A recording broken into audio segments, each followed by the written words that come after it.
जय सिया राम, जय हनुमान।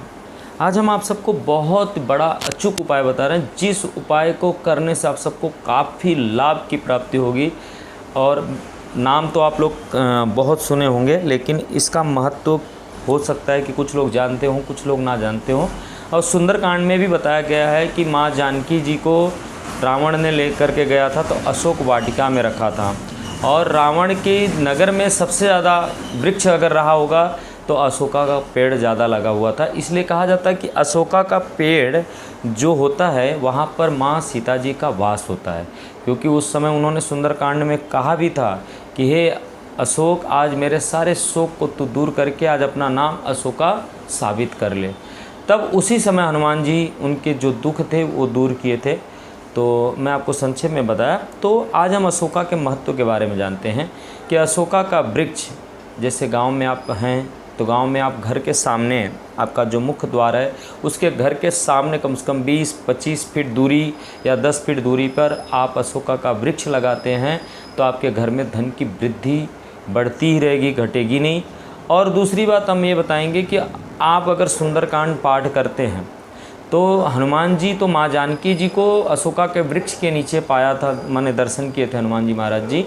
तो वहाँ पर हनुमान जी महाराज जी कहते हैं कि हे माँ, आज आपका मैं दर्शन पा करके अपना जीवन मेरा धन्य हो गया। तो जो व्यक्ति अशोका के वृक्ष के नीचे अगर इस कांड को, इस गाथा को जो गाएगा, उसके घर में आपकी कृपा बनी रहे, यही तो मेरी आपसे विनती और प्रार्थना है। तो माँ ने कहा कि सारा शोक मेरा, जब मैंने अशोक से प्रार्थना किया तब हे हनुमान, तब तुम मेरे शोक को दूर किए। इसलिए आज मैं अशोका को मैं सर्वश्रेष्ठ वृक्ष में इसको गणना करूंगी, और जिसके घर में अशोका का वृक्ष रहेगा उसके घर में कभी धन का अभाव नहीं रहेगा। इसलिए आप अशोका के वृक्ष के नीचे अगर आप सुंदरकांड का पाठ शनिवार मंगलवार को करते हैं तो आपको धन की वृद्धि होगी।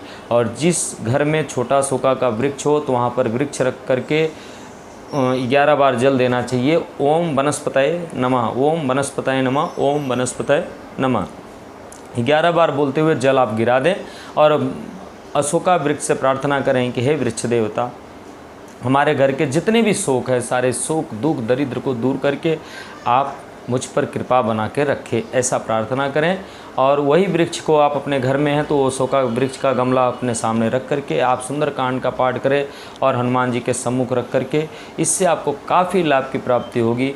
और जिस बिल्डिंग सोसाइटी में मंदिर हो वहाँ पर एक अशोका का वृक्ष रख करके वो छाया थोड़ा सा मंदिर पे पड़े तो, और वहाँ पर आप लोग सुंदरकांड पाठ करेंगे तो काफ़ी लाभ की प्राप्ति होती है। अगर घर में बार बार क्लेश हो तो आप अशोका का वृक्ष छोटा सा घर में ज़रूर लगावें, जिससे आपके सारे शोक दूर होंगे, सारे कष्ट दुख दूर हो जाएंगे। तो कहने का मतलब ये होता है कि जब कष्ट ज़्यादा जब होता है तो व्यक्ति अगर अशोका का वृक्ष के पत्ते को अगर अपने घर के दरवाजे पर लगाता है तो इतना समझ लेना कि उसके घर में 10 मिनट के अंदर उसके घर में सुख शांति हो जाती है। तो कहने का मतलब मैं अशोक वृक्ष का महत्व इसलिए देता हूँ क्योंकि ये हमारा अनुभव किया गया है कि जिन के घर में अशोका वृक्ष लगा हुआ था वो काफ़ी गरीब थे, असहाय थे, परेशान थे।